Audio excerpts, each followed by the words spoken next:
Hello. So we have so many laptops. Good morning. Have you guys eaten? Yes? No? I'm a video game developer, so I like things fun. And essentially, what we're doing is breaking the fourth dimension, and we want to break that stereotype that games could actually change the world. So we're Ritmo Learning Lab, and under Ritmo Learning Lab, we have two game studios. One is Juma Jam, which is we make apps and music and stuff for early childhood learning. And then another that's upcoming is called Imayon Game Studios, which is a selfish game studio title because that's a local word for how I was actually born. So we're very Filipino rooted. If you look at Juma Jam, we actually encourage multilingual songs, multilingual learning from English to Filipino to Bahasa. So we mostly cater to Global South, but yeah, and we want to shift towards learning for adults or people who basically play games like me and make games for the things that matter.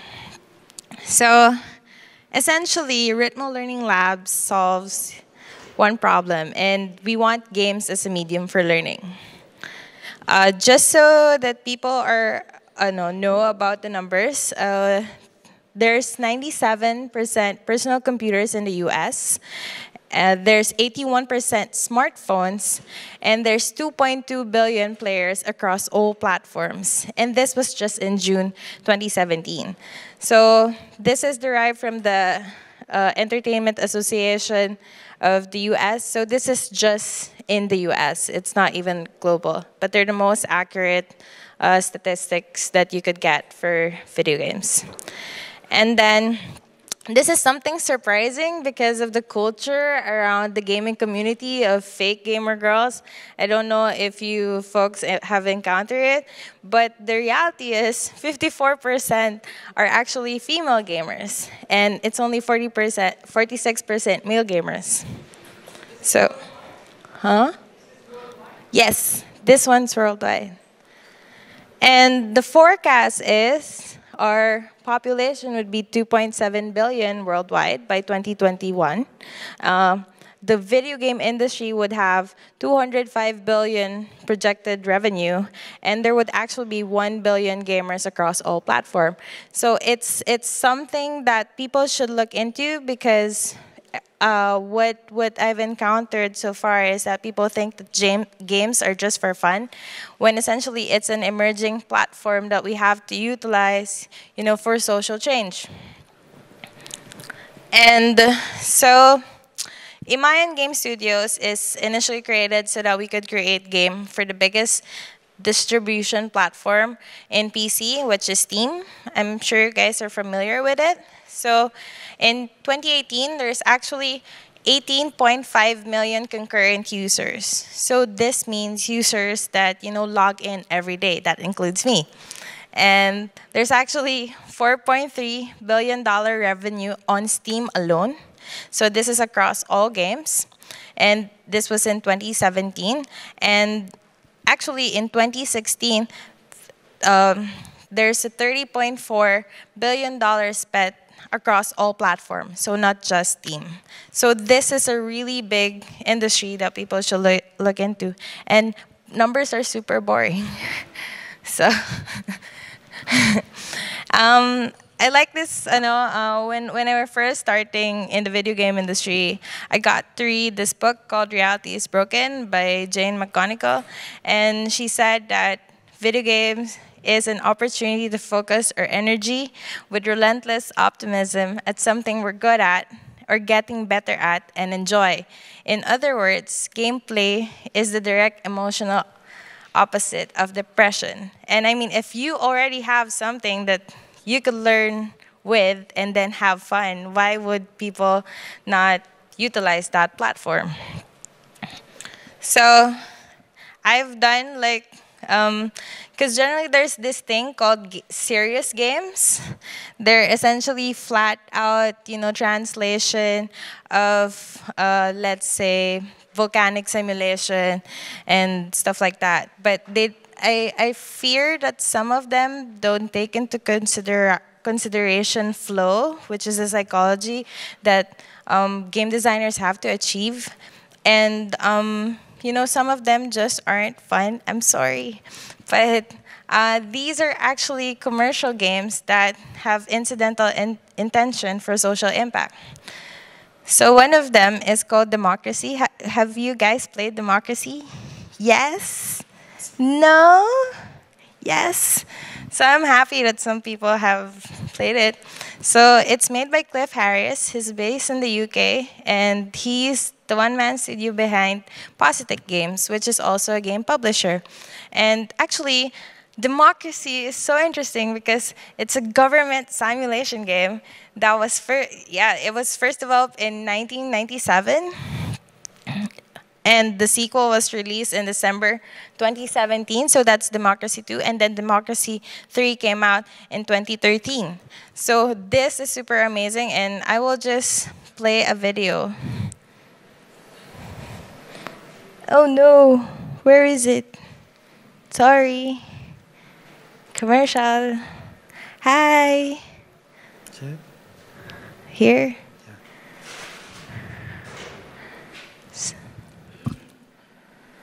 So, yeah, policies do not. So this is actually a quick time lapse of how to raise the GDP of Canada.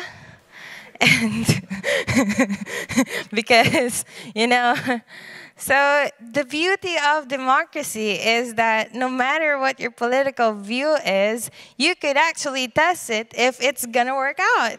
Or theoretically, in this complex government system that Cliff Harris designed, you could actually check everything, from like commuter policy to, stuff you believe in, like humanitarian, refugees, it does like budget, policies, how long do you want to implement it, costs, does the government have income?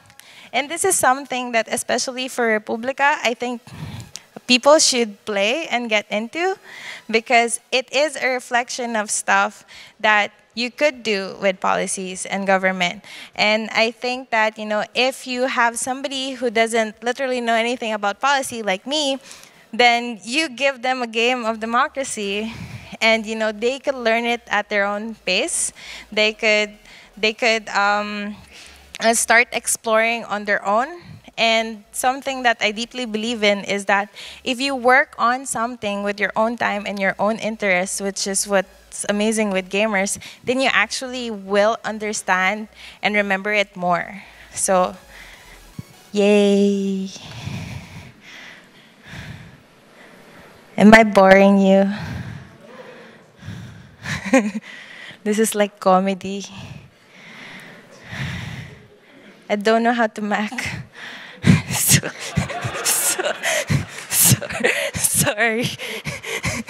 So, oh my God, I was super excited with this game. I mean, I know it's like a super bad game because it's about refugees and conflict, and I've never finished this game. No matter how hard I try, I have like 3 achievements on Steam.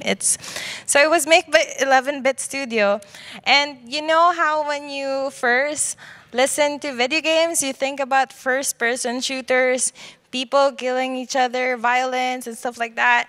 Well, when this War of Mine came out, I'm shaking. I'm super excited about this. They actually designed a game that puts you into the perspective of the refugees. So what happens is that when I first played this game, there were no instructions. So I had to figure out how to survive in a conflict area. And that's something that people around the world are experiencing. And it's actually based in the Bosnian siege in 1992, 1993. Is my history correct? I might be wrong, but try to believe me. And Yeah, this game is so hard because you have to figure out like the sewage system. You have to raid. You have to learn combat to defend yourself, and sometimes kill other people in the process. Because when players in a conflict area, sometimes all you gotta do is survive. And I've heard so many people who've played this war of mine, and we actually have a war situation in, I think the war is done now, no, in Marawi, back in the Philippines. And what this looks like is actually what Marawi now looks like. So it's all like half open buildings, but this was made for the intention of the game. But just it's heartbreaking that something like this is actually happening.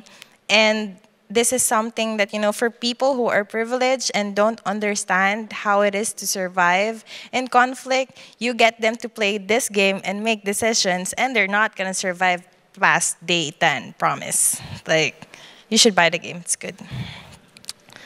So, no, what did you do? You're not gonna play the video? Okay, I can play the video. But this one's for noobs. So. What's up, everybody? It's Damp. For those of you who don't know, Don't. Let's not listen to that. Oh my God, I'm wasting time. So this is how it actually is in game, and you're assigned this character who looks super handsome, Marco, the skilled scavenger, and then basically you have so many things that you could do, like this one, the door's broken, so you either like find the key. And then this one, you could also break through the door. You could sleep there. You could touch those things and scavenge.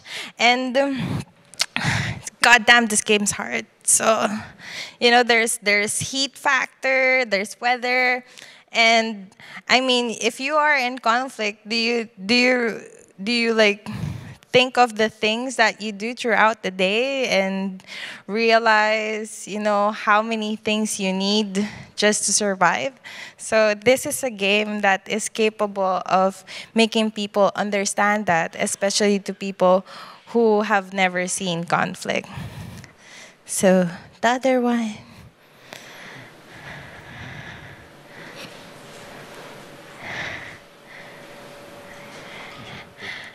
No. Sorry. Okay. Oh, I'm super excited with this. So you guys have a fantastic train system. Please appreciate that, because from where I'm from, we don't have. We have like 3, and they break down like twice a day, and sometimes you Like walk. a can of sardines every day.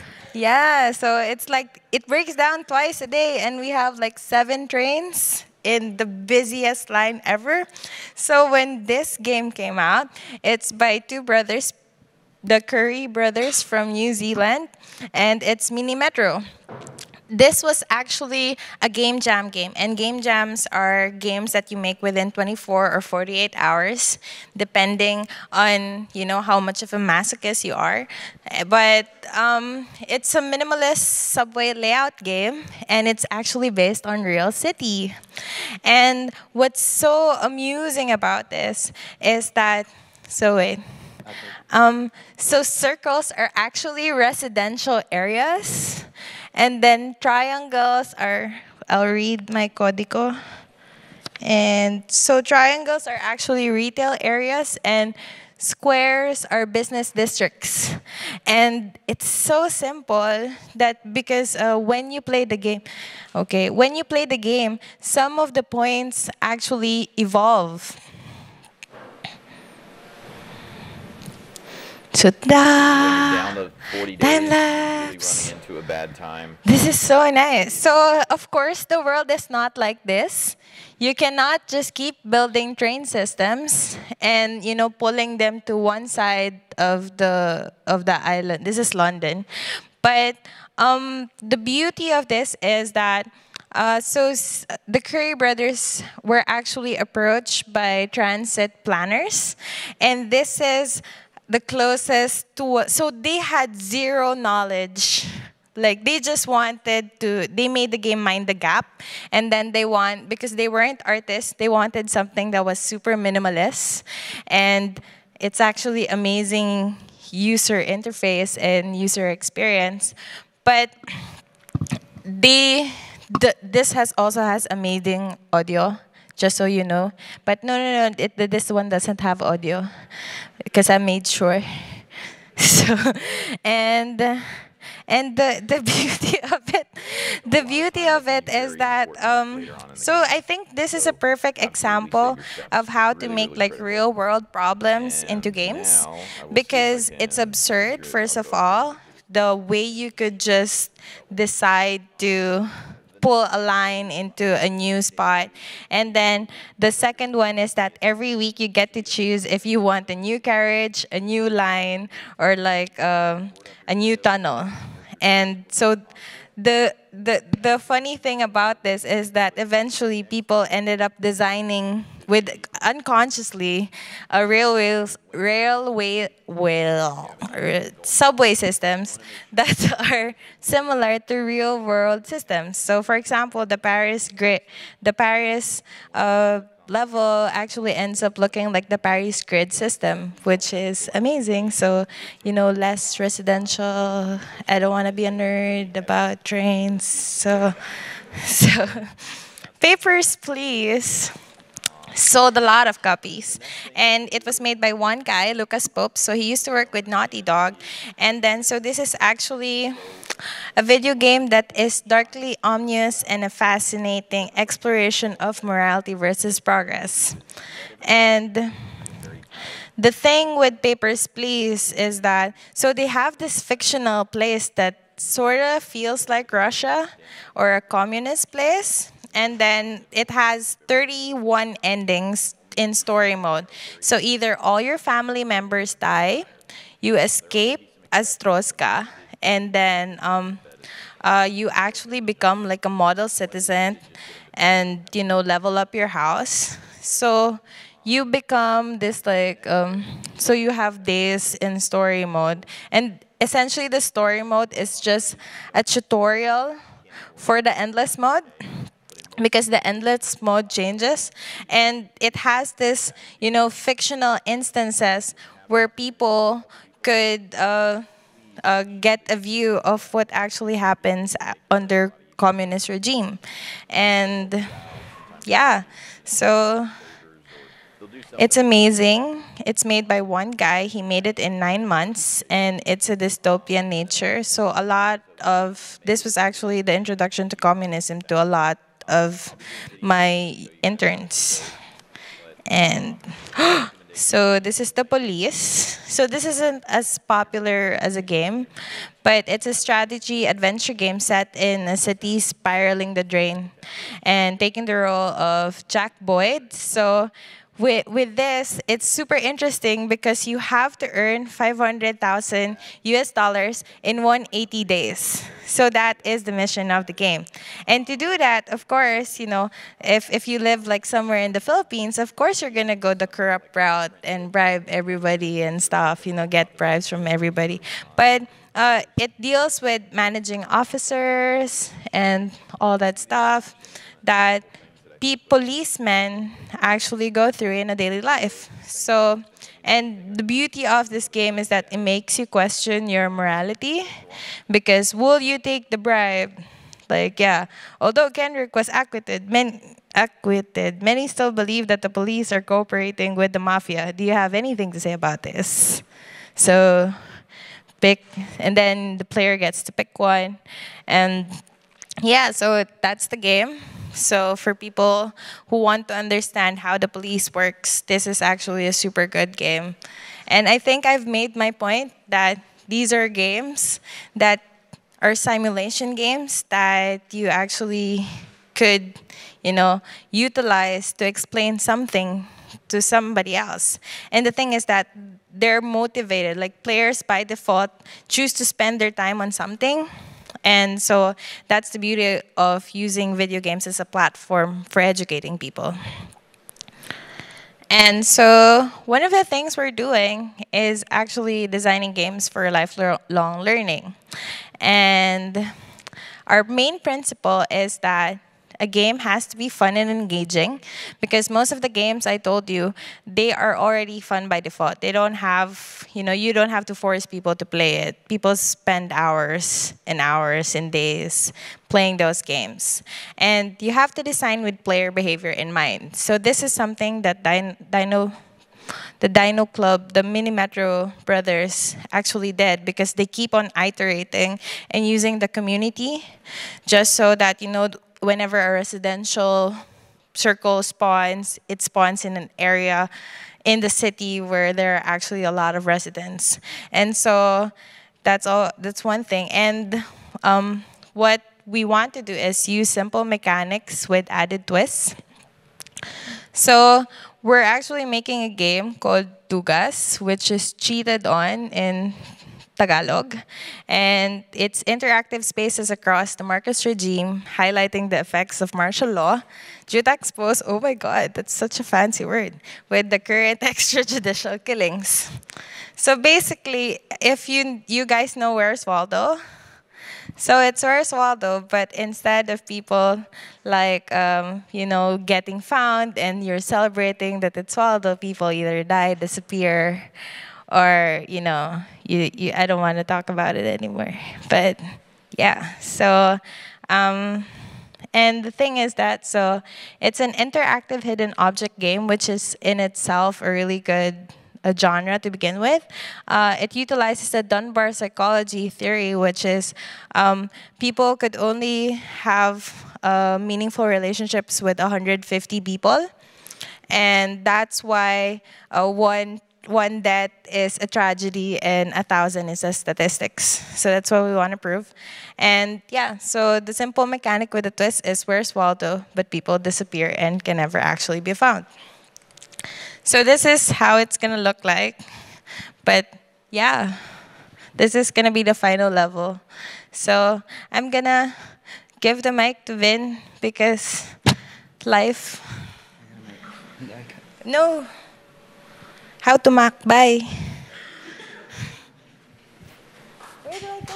Okay. No, it's not done.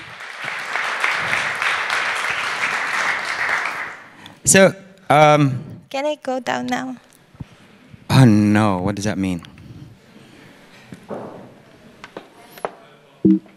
Which should I click? This one? Okay. Thank you.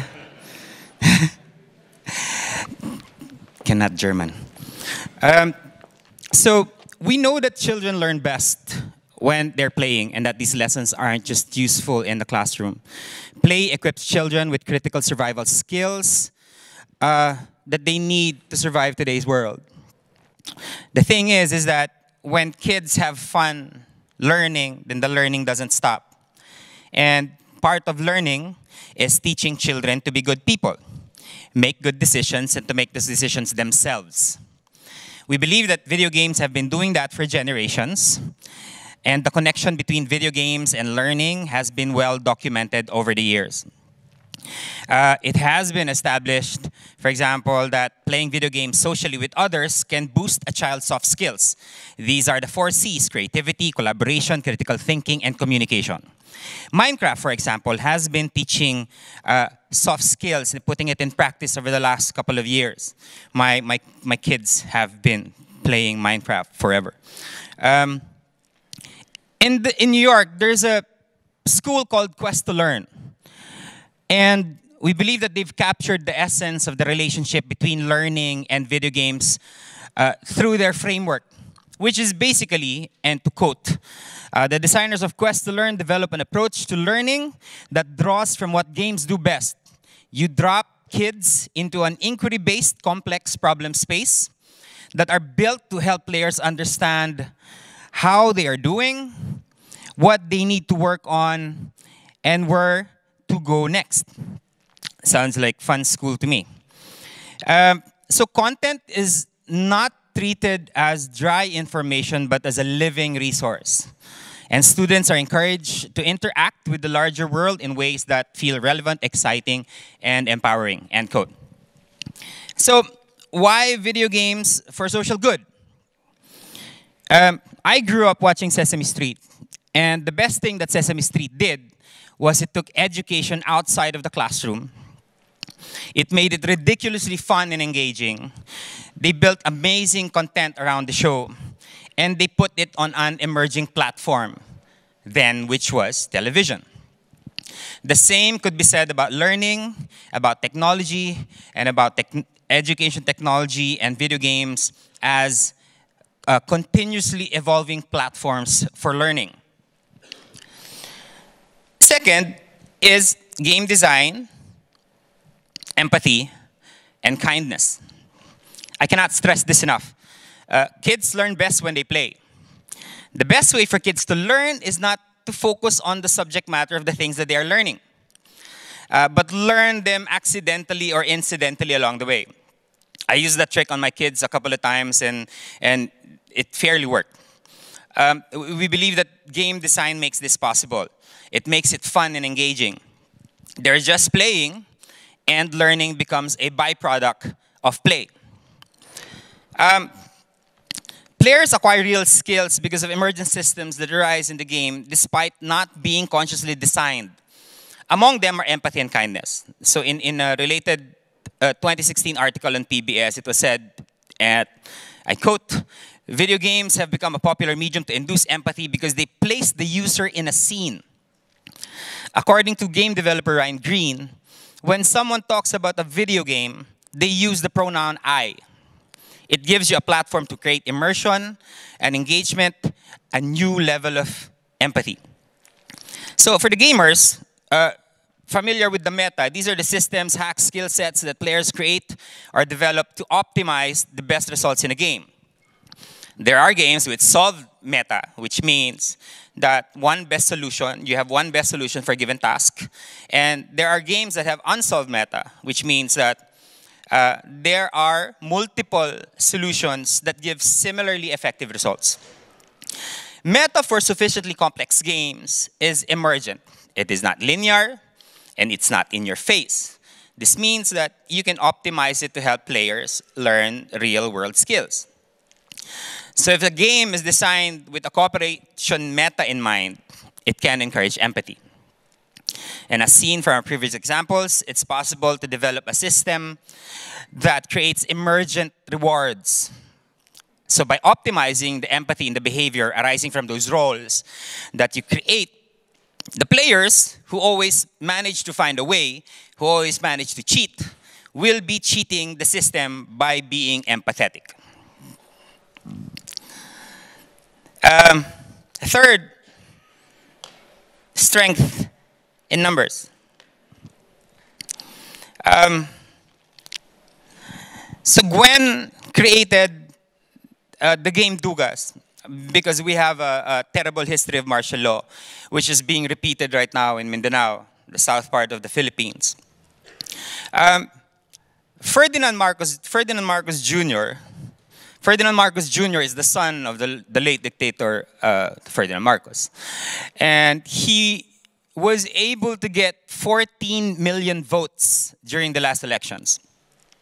What we realized when we were talking was that during the People Power Revolution, when pro-Marcos allies were silenced, they worked their way to the next generation, their children. I've seen that firsthand because my cousins, I have a cousin who married into a crony family, and the children who were not born during martial law were raving about the martial law years, and were raving about how good it was when Ferdinand Marcos was president. So why did Gwen create Dugas?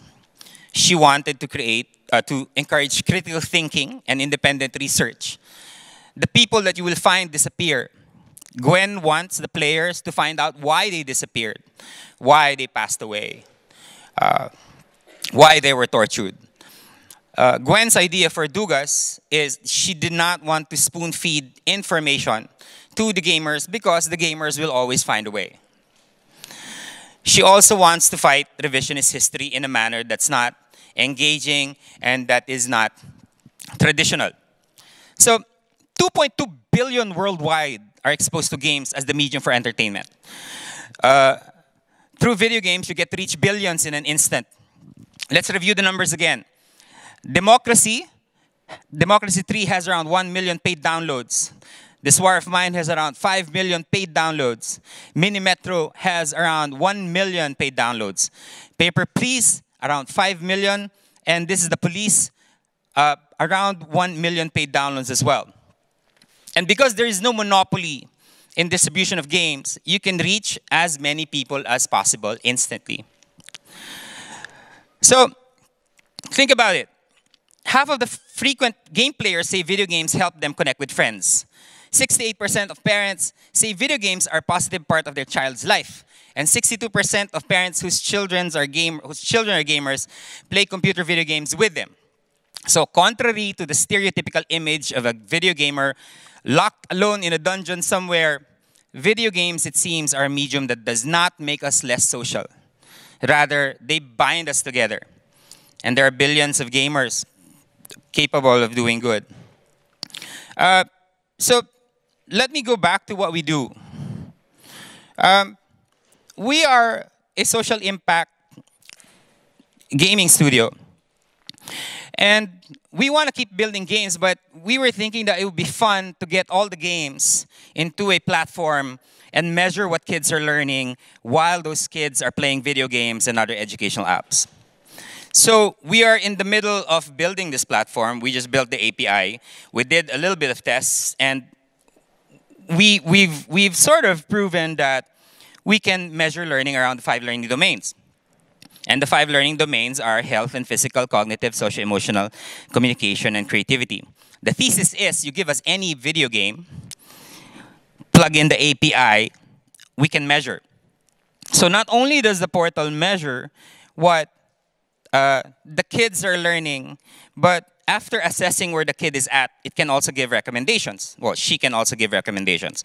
So if you see the star is not symmetrical because some kids are better cognitive, some kids are better creative, etc. So what it does is if the child is challenged creativity, then it pushes other games to help in whole child development. So we do what we do because we want to do our part in helping make video games as a force for good. Video games are not the enemy. I remember growing up thinking that parents back then would say that, and stop playing video games because you're going to be stupid. That was also what they said about TV. Stop watching TV, you're going to be stupid. Stop listening to the radio, you're going to be stupid. It's just not true. And with that, we don't have any time left. We'd like to thank everyone for coming in.